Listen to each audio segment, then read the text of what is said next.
నమస్తే. ఇన్నాళ్ళు నన్ను సపోర్ట్ చేస్తూ, ఎంకరేజ్ చేస్తూ మీ ప్రేమని నాకు అందిస్తున్న ప్రతి ఒక్కరికి కృతజ్ఞతలు. అలాగే ఈ వీడియో కూడా ఖచ్చితంగా మీకు ఉపయోగపడుతుంది. లైక్, షేర్ అండ్ సబ్స్క్రైబ్ చేసి మీ సపోర్ట్‌ని నాకు అందించండి. అలాగే ఈ వీడియో పట్ల మీకున్న అభిప్రాయాన్ని కామెంట్ సెక్షన్‌లో కామెంట్ చేసి తెలియజేయండి. ఇప్పుడు వీడియోని చూద్దాం. నమస్తే. Welcome to our channel. నేను పద్మిని. ప్రస్తుతం మనతో పాటు ప్రముఖ ఆధ్యాత్మికవేత్త, ప్రముఖ న్యూమరాలజిస్ట్ లక్ష్మీ నరసింహస్వామి ఉపాసకురాలు శ్రీమతి స్రవంతి గారు మనతో పాటు ఉన్నారు. మాట్లాడతాం. నమస్తే అక్క. నమస్తే పద్మిని. అక్క, డబ్బు నిల్వ ఉండట్లేదు అనే సమస్య ప్రతి ఒక్కరికి ఉంటుందేమో.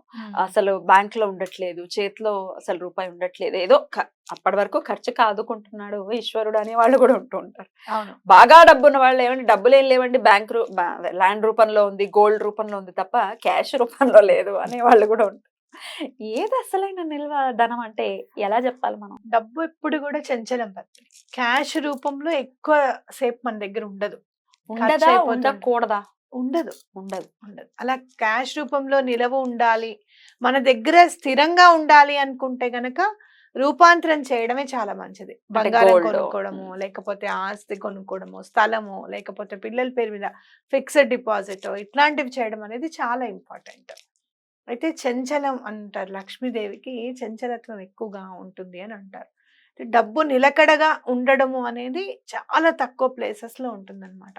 మొన్న అడిగితే ఇచ్చేవాడిని కదరా, మొన్నటి దాకా ఉన్నాయి నా దగ్గర అని అంటారు ఎవరైనా డబ్బులు అడిగితే. గమనించేవాళ్ళు ఎందుకంటారు అలా? ఇవ్వబుద్ధి కాక అని కాదు, నిజంగానే ఇన్వెస్ట్మెంట్ చేసేస్తారు. అంటే క్యాష్ ఉంటే ఖర్చు అయిపోతుందేమో అన్న భయానికి ఇన్వెస్ట్మెంట్ చేసేస్తారు. అలా అస్సలు ఎక్కువ మొత్తంలో ఉండట్లేదు అనే కంటే కూడా అసలు మామూలుగా ఇంట్లోకి కొంతమంది చూడు, ఒక 5,000 ఇంట్లో ఉంటాయి కదా అని తీసుకొని వస్తే ఈ నెల రోజులకి ఖర్చులు అంటే సడన్ గా 5,000 2 రోజుల్లోనే ఖర్చు అయిపోతాయి. అసలు అలా తీసుకురాకపోవడం బెటర్ అనిపిస్తుంది నాకైతే కదా. కానీ నువ్వు గమనించావో లేదో, డిజిటల్ వచ్చిన తర్వాత మనం ఎట్లా ఖర్చు పెడుతున్నాం, ఎంత ఖర్చు పెడుతున్నాం అనేది తెలియకుండా పోయింది. ఇంకా ఎక్కువైంది.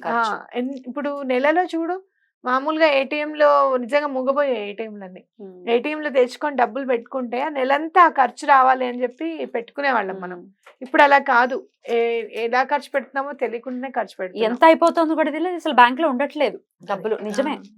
అలాంటప్పుడు ఏం చేయాలంటే, ఎప్పుడు కూడా నేను చెప్పేది ఏంటి అంటే, మీరు ముందు జీతం రాగానే ఫస్ట్ దాయండి. మేము దాయలేమండి అని అనుకోవద్దు. సరే, ఇవాళ 1,00,000 రూపాయలు జీతం అనుకోండి, ఇవాళ నాకు 80,000 జీతం అనుకోవాలి. మనం ఆ 20,000 మనం దాచేయాలన్నమాట. ఎలా దాచమంటారు? ఫస్ట్ 20,000 మీరు రికరింగ్ డిపాజిట్ లో వేసుకోవడం అనేది స్టార్ట్ చేయండి. ఏంటి అసలు రికరింగ్ డిపాజిట్? రికరింగ్ డిపాజిట్స్ అంటే మనకి బ్యాంక్ లో మనం ఈఎంఐస్ లాగానే కట్టాలన్నమాట ఖచ్చితంగా. ప్రతి నెల ఆ డేట్ కి మనం 20,000 మనం డిపాజిట్ చేసేయాలి. 20యా? అంతకన్నా తక్కువ కూడా చేసుకోవచ్చు, 500 కూడా చేసుకోవచ్చు. మనం ఎంత దాయాలనుకున్నామో ప్రతి నెల 12 నెలలు అయిన తర్వాత మన అమౌంట్ మనకి ఇంట్రెస్ట్ తర్వాత వస్తుంది. ఎంతో కొంత ఇంట్రెస్ట్ వేస్తారా? ఆల్మోస్ట్ 6% అయితే ఖచ్చితంగా వస్తుంది. అయితే సేఫ్ గా మనం దాచినట్టు ఉంటుంది. ఎవరైనా చీటీలు అవి వేసే వాళ్ళని నమ్మాలంటే కూడా భయం కదా. ఇప్పుడు మీకు నమ్మకంగా ఇచ్చే వాళ్ళు ఉంటే ఓకే, లేదు అంటే గనక రికరింగ్ డిపాజిట్ అనేది చాలా ఇంపార్టెంట్. సేఫ్ గా ఉంటాయి కదా. చాలా మ్యూచువల్ ఫండ్స్ కూడా చాలా మంచి వచ్చాయి.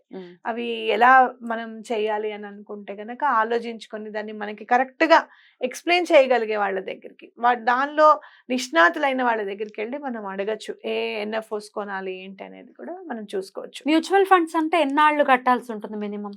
అట్లా ఏం లేదు పద్మిని, 1.5 year అని మనం అనుకోండి. ఓన్లీ 12 months కట్టి అప్పుడప్పుడు విత్డ్రా కూడా చేసుకోవచ్చు అనమాట. 12 months కదా మరి మెచ్యూర్ అవుతుందా? అవుతుంది. అట్లా ఎప్పటికప్పుడు మన డబ్బులు పెరుగుతూనే ఉంటాయి. నాకు అట్లా నేను 3-4 years కట్టి ఒక 80-90,000 అయితే నాకు ఆల్మోస్ట్ 1,40,000 వచ్చాయి.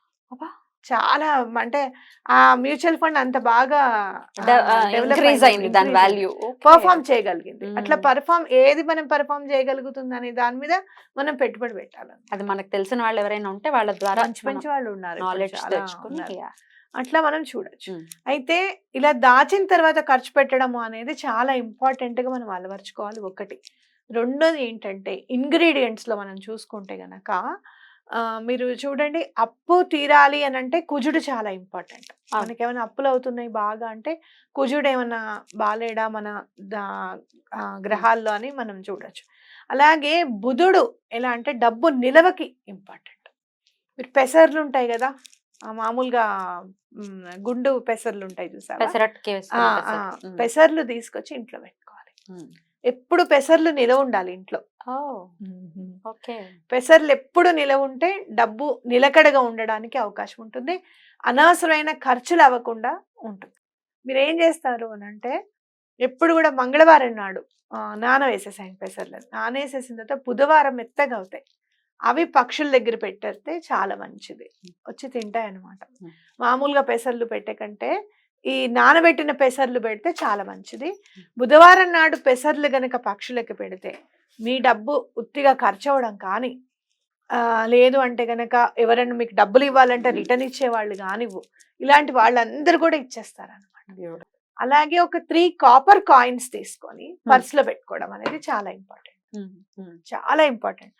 కాపర్ కాయిన్స్ కాపర్ అంటే కాయిన్స్. రాగివి దొరుకుతాయి బయట? దొరుకుతాయి. కాపర్ కాయిన్స్ ఇవ్వమంటే ఇస్తారు. ఎక్కడ దొరుకుతాయి? పూజ సామాగ్రి షాప్ లో ఉంటాయి. తెప్పించండి అంటే తెప్పిస్తారు. దాని మీద ఏదైనా బొమ్మలు ఉండటం, దేవుడి బొమ్మలు ఉండటం ఉంటే పెట్టుకోవచ్చు, తప్పేమీ లేదు. లేదు అనుకుంటే కనుక ప్లెయిన్ కాయిన్స్ కూడా తీసుకోవచ్చు. 3 రాగి కాయిన్స్ పర్సులో 3 ఉండాలి తప్పకుండా. ఎటువంటి పరిస్థితుల్లోనూ డబ్బు అనేది ఖర్చు విపరీతంగా అవుతోంది అనేది ఖచ్చితంగా మీకు ఆగిపోతుంది అనమాట. తెలియకుండా అయ్యే ఖర్చులు ఒక లెక్క అయితే, తెలిసి హాస్పిటల్ కి ఖర్చు పెట్టేటటువంటి డబ్బులు అవి కూడా బాధాకరమే. అటు ఆరోగ్యం నయం అవ్వదు, ఇటేమో డబ్బులేమో ఖర్చు అవుతుంటాయి. అలాంటి పరిస్థితుల్లో ఏం చేయాలి? తప్పకుండా ప్రతి ఒక్కరికి హెల్త్ ఇన్సూరెన్స్ ఉండాలి పద్మిని. ఈ రోజుల్లో మ్యాండేటరీ. మీ మధ్యతరగతి వాళ్ళు, మనలాంటి వాళ్ళకైతే మాత్రం హెల్త్ ఇన్సూరెన్స్ ఉంటేనే నాకు అనిపిస్తుంది, అది ఇన్సూరెన్స్ ఉంటేనే మనకేం రాదనిపిస్తుంది. నిజమే. ఎందుకనంటే అది ఏ హాస్పిటల్ అయినా కానీ యాక్సెప్ట్ చేసే విధంగా పెట్టుకుంటే చాలా మంచిది. ఇప్పుడు చక్కగా 3 నెలలకు ఒకసారి కట్టుకునేది కూడా ఆఫర్స్ వస్తున్నాయి. అయితే హెల్త్ ప్రాబ్లం అస్సలు రాకుండా ఉండాలి అని అనుకుంటే కనుక మనం ఇంట్లో ఎటువంటి పరిస్థితుల్లో అన్నం వండుతాం కదా పొద్దున, అన్నం వండినప్పుడు స్నానం చేసిన తర్వాత వండుకోవాలి అన్నము. వండిన తర్వాత అన్నాన్ని స్టవ్ కి కొంచెం సమర్పించాలి. అగ్ని ఉంటుంది కదా, అగ్ని కొద్దిగా సమర్పించాలి ప్రతిరోజు వండేసిన వెంటనే. దాంతో ఉడికిందా లేదా అని ఇంత తీసుకొని తిని ఎప్పుడైనా గుర్తు పెట్టుకోండి, వంట చేసిన వాళ్ళు రుచి చూడకూడదు. అన్నము పలుకుందా లేదా అని నాకు అలవాటు. ఇట్లా చెవు దగ్గర పెట్టుకొని చూస్తా. నాకు ఎందుకోనో ఆ సెన్స్ తెలుస్తుంది అనమాట, ఉడికింది లేదు. ఇట్లా నలిపేను నేను.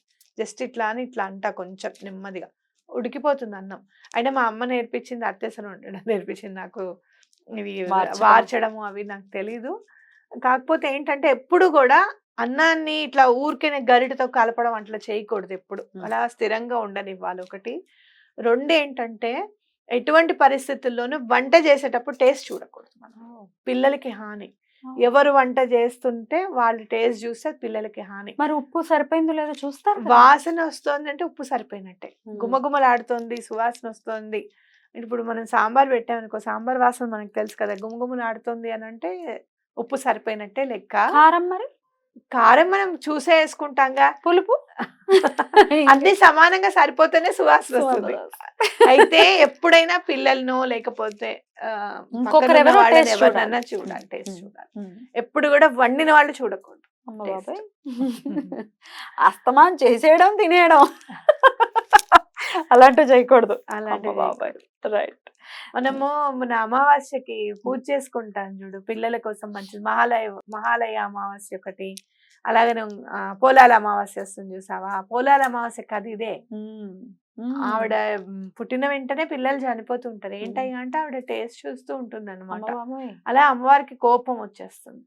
ఏం చేశాను నేను తప్పు అని చెప్పి అమ్మవారి దగ్గరికి వెళ్ళి దండం పెట్టుకుంటే అమ్మవారు చెప్తారనమాట, నువ్వు చేసిన తప్పు ఇది, అది మార్చుకోవాలి నువ్వు అని అంటే పాపం అలానే మార్చుకొని పోలాల అమావాస్య నాడు పెళ్లి చేస్తుంది. అమ్మవారికి చక్కగా అన్ని ఇచ్చి భోగం చేస్తుంది అమ్మవారికి. చేసిన తర్వాత పోయిన పిల్లలందరూ కూడా తిరిగి వస్తారనమాట. కథ చదువుతుంటే అబ్బా భలే బాధ అనిపిస్తుంది అనమాట. అందరూ అమ్మవారికి పూజ చేసుకుంటుంటే ఈవిడ ఒక్కతే బిడ్డ పోయి ఏడుస్తుంటాడు.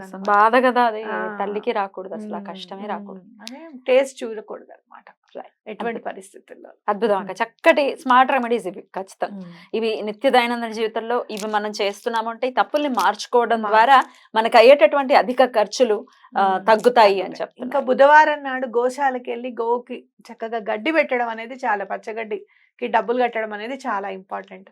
అందరూ బెల్లాలు పెట్టేసి అందరూ టమాటాలు పెట్టేస్తే పాపం గోవులు ఉమ్, ఇబ్బంది పడతాయి. ఉమ్. అవి కూడా పాపం ఎంత తినాలో అంతే తినాలి కదా ఏవైనా కూడా. ఆ. కాబట్టి పచ్చగడ్డి అయితే ఎంతైనా తినచ్చు అవి. ఉమ్, అవునా కాదా? ఆ. కాబట్టి పచ్చగడ్డికే మీరు ఇవ్వండి. బుధవారం నాడు గోశాలకు వెళ్ళండి. ఉమ్. తప్పకుండా డబ్బుకి స్థిరత్వం అనేది తప్పకుండా వస్తుంది. ఉమ్. అలాగే మీ మీ జీవితాల్లో మీరు మిరకిల్స్ చూడాలి అంటే మాత్రం అమావాస్య నాడు, ప్రతి అమావాస్య నాడు గోశాలకు వెళ్ళండి. మంచి మంచి మిరకిల్స్ చూస్తారు మీరు. బ్యూటిఫుల్. గోశాలకు వెళ్ళి గ్రాసానికి కట్టడము మీరు అన్నట్టుగా అంతేనా, గోసేవ చేయడం. గోసేవ చేయడం. బ్యూటిఫుల్ అక్క, చాలా అద్భుతంగా తెలియజేశారు. ఇది చాలా చాలా అవసరం ప్రతి ఒక్కరికి కూడా. Thank you so very much అక్క. నమస్తే. నమస్తే.